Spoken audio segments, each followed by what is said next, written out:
जो व्यक्ति स्पष्ट और सीधी बात करता है उसकी वाणी कठोर जरूर होती है, लेकिन वह कभी किसी के साथ छल नहीं करता।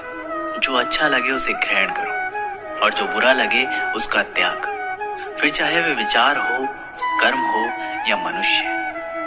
बुराई बड़ी हो या छोटी हमेशा विनाश का कारण बनती है, क्योंकि नाव में छेद छोटा हो या बड़ा नाव को डुबा ही देता है। परिवार और समाज दोनों ही बर्बाद होने लगते हैं जब समझदार मौन और नासमझ बोलने लगते हैं। उम्मीदें टूटने लगे, कोई रास्ता दिखाई ना दे तो एक बार भगवत गीता की शरण जरूर ले लेना। एक समय की बात है, एक राज्य में एक राजा और गूंगे फकीर में गहरी मित्रता थी। राजा फकीर से अपने दिल की हर बात कहता और फकीर मुस्कुराते हुए सुनता। राजा को उसका साथ इतना भाने लगा कि उसने उसके रहने की व्यवस्था अपने महल में ही करवा दी थी। फकीर राजा के साथ महल में ही रहने लगा। समय गुजरता गया और राजा का उसके प्रति प्रेम बढ़ता गया। एक दिन राजा अपने काफिले के साथ राज्य भ्रमण पर निकला। फकीर भी उसके साथ था। शाम को वे राजा के अंतिम छोर के गांव की स्थिति जानकर वापस लौट रहे थे। रास्ते में घना जंगल पड़ा। राजा का काफिला रास्ता भटक गया। राजा ने अपने सारे सैनिकों को रास्ता ढूंढने के लिए चारों दिशाओं में भेज दिया और खुद फकीर के साथ एक पेड़ के नीचे सुस्ताने लगा। उसी पेड़ पर एक फल लगा हुआ था। राजा और फकीर दोनों भूखे थे। राजा ने पेड़ पर चढ़कर फल तोड़ लिया और उसके 6 टुकड़े कर दिए, 3 अपने लिए और 3 फकीर के लिए। अपनी आदत के अनुसार उसने पहला टुकड़ा फकीर को दिया। फकीर फल खाकर मुस्कुराया और अपना हाथ आगे बढ़ा दिया। राजा ने दूसरा टुकड़ा भी फकीर को दिया। फकीर फल खाकर मुस्कुराया और फिर से अपना हाथ आगे बढ़ा दिया। राजा ने उसको तीसरा टुकड़ा भी दे दिया। एक एक करके फकीर 5 टुकड़े खा गया और छठवें के लिए भी हाथ आगे बढ़ा दिया। ये देख राजा को बड़ा क्रोध आया।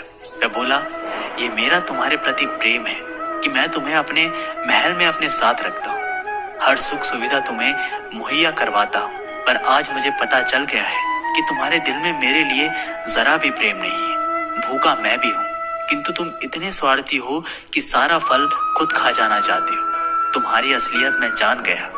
आज से हमारी दोस्ती खत्म। अभी इसी वक्त मेरी नजरों से दूर चले जाओ। ये सुनकर फकीर वहां से चला गया। फकीर के जाने के बाद राजा फल का आखिरी टुकड़ा खाने लगा, लेकिन फल को चबाते ही उसने फल थूक दिया। फल इतना कड़वा था कि उसे खाया ही नहीं जा सकता था। राजा को समझ में आ गया कि फकीर क्यों सारे टुकड़े मांगकर खा जाना चाहता था, और क्योंकि फकीर राजा से बहुत प्रेम करता था। राजा की दी हर चीज को वह खुशी खुशी स्वीकार करता था और सदा मुस्कुराते रहता था। इसलिए जब राजा ने उसे फल दिया तो वह भी स्वीकार किया और कड़वा होने के बावजूद मुस्कुराते हुए खा लिया। वह सारे टुकड़े इसलिए मांगकर खा जाना चाहता था ताकि राजा को उस बात का पता ना चल सके कि वह उसे कड़वा फल खिला रहा है। जब राजा के दिए मीठे फल उसने खुशी खुशी खाए थे तो कड़वा क्यों ना खाता। ये बात समझ में आने पर राजा पछताने लगा, मगर अब देर हो चुकी थी। अपने संदेह के कारण वह अपना परम मित्र खो चुका था। दोस्तों, इस कहानी से हमें क्या सीख मिलती है? सच्चा दोस्त कभी आपका बुरा नहीं चाहेगा, वह आपको रोकेगा भी तो आपके भले के लिए। सच्ची दोस्ती हमेशा सहेज कर रखे। दोस्ती के फल में संदेह का कीड़ा लग जाए तो उसे खराब होते देर नहीं लगती। हर माता पिता की जिम्मेदारी होती है कि वह अपने परिवार को अच्छे संस्कारों की नींव दे।